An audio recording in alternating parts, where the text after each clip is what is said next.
রাজপুত্তুর, লিখেছেন রবীন্দ্রনাথ ঠাকুর।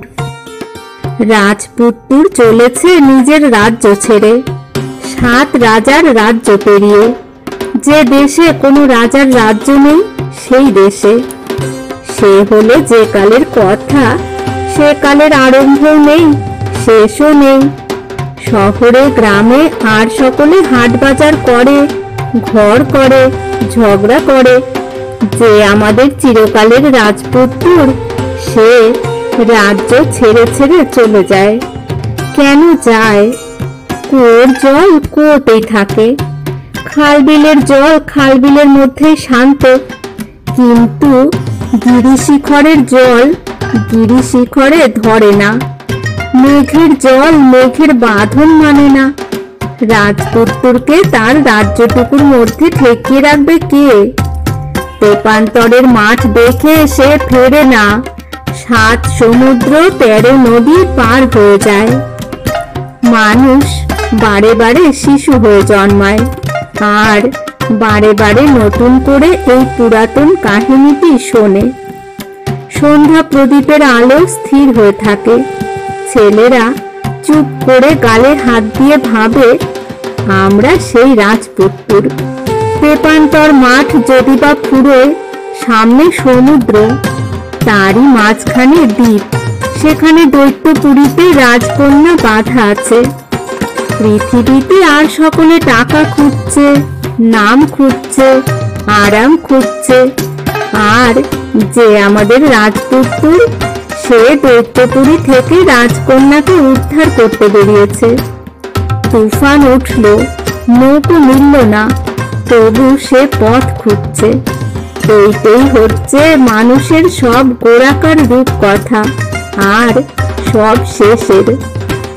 পৃথিবীতে যারা নতুন জন্মেছে, দিদিমার কাছে তাদের এই চিরকালের খবরটি পাওয়া চাই যে রাজকন্যা বন্দিনী, সমুদ্র দুর্গম, দৈত্য দুর্জয়, আর ছোট মানুষটি একলা দাঁড়িয়ে পণ করছে বন্দিনীকে উদ্ধার করে আনবো।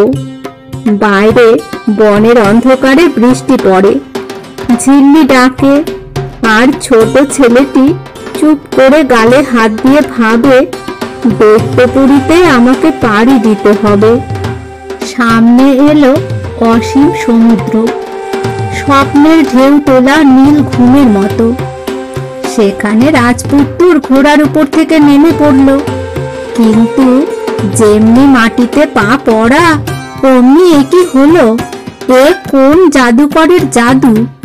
এ যে শহর, ট্রাম চলেছে, আপিসমুখ গাড়ির ভিড়ে রাস্তা দুর্গম, তালপাতার বাঁশিওয়ালা গলির ধারে উলঙ্গ ছেলেদের লোভ দেখিয়ে বাঁশিতে ফু দিয়ে চলেছে।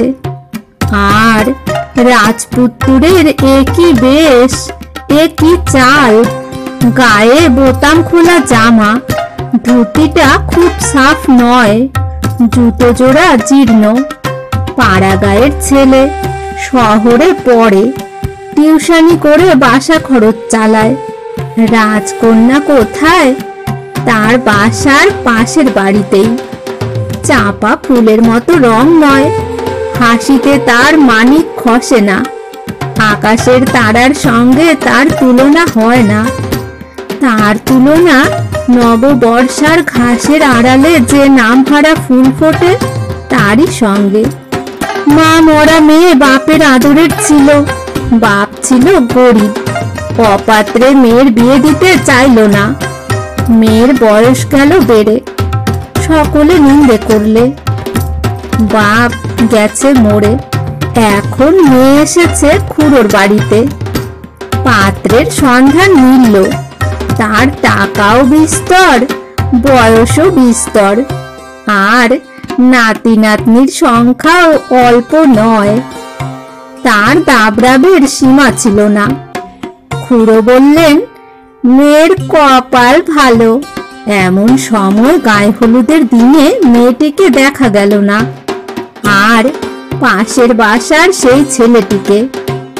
খবর এলো তারা লুকিয়ে বিবাহ করেছে। তাদের জাতের মিল ছিল না, ছিল কেবল মনের মিল। সকলেই নিন্দে করলে। লক্ষ্যপতি তার ইষ্ট দেবতার কাছে সোনার সিংহাসন মানত করে বললেন, এ ছেলেকে কে বাঁচায়। ছেলেটিকে আদালতে দাঁড় করিয়ে বিচক্ষণ সব উকিল, প্রবীণ সব সাক্ষী দেবতার কৃপায় দিনকে রাত করে তুললে। সে বড় আশ্চর্য। সেই দিন ইষ্ট দেবতার কাছে জোড়া পাঠা কাটা পড়ল, ঢাক ঢোল বাজলো, সকলেই খুশি হলো। বললে, কলিকাল বটে, কিন্তু ধর্ম এখনো জেগে আছেন। তারপরে অনেক কথা। জেল থেকে ছেলেটি ফিরে এলো, কিন্তু দীর্ঘ পথ আর শেষ হয় না। তেপান্তর মাঠের চেয়েও সে দীর্ঘ এবং সঙ্গীহীন। কতবার অন্ধকারে তাকে শুনতে হলো, হাও মাও খাও, মানুষের গন্ধ পাও। মানুষকে খাবার জন্য চারিদিকে এত লোভ। রাস্তার শেষ নেই, কিন্তু চলার শেষ আছে। একদিন সেই সমে এসে সে থামলো। সেদিন তাকে দেখবার লোক কেউ ছিল না। শিয়রে কেবল একজন দয়াময় দেবতা জেগেছিলেন, তিনি যম। সেই যমের সোনার কাঠি যেমনি ছোঁয়ানো, তেমনি একই কাণ্ড। শহর গেল মিলিয়ে, স্বপ্ন গেল ভেঙে। মুহূর্তে আবার দেখা দিল সেই রাজপুত্তুর। তার কপালে অসীম কালের রাজটিকা। দৈত্যপুরীর দ্বার সে ভাঙবে, রাজকন্যার শিকল সে খুলবে। যুগে যুগে শিশুরা মায়ের কোলে বসে খবর পায়, সেই ঘর ছাড়া মানুষ তেপান্তর মাঠ দিয়ে কোথায় চলল। তার সামনের দিকে 7 সমুদ্রের ঢেউ গর্জন করছে। ইতিহাসের মধ্যে তার বিচিত্র চেহারা, ইতিহাসের পরপারে তার একই রূপ, সে রাজপুত্তুর।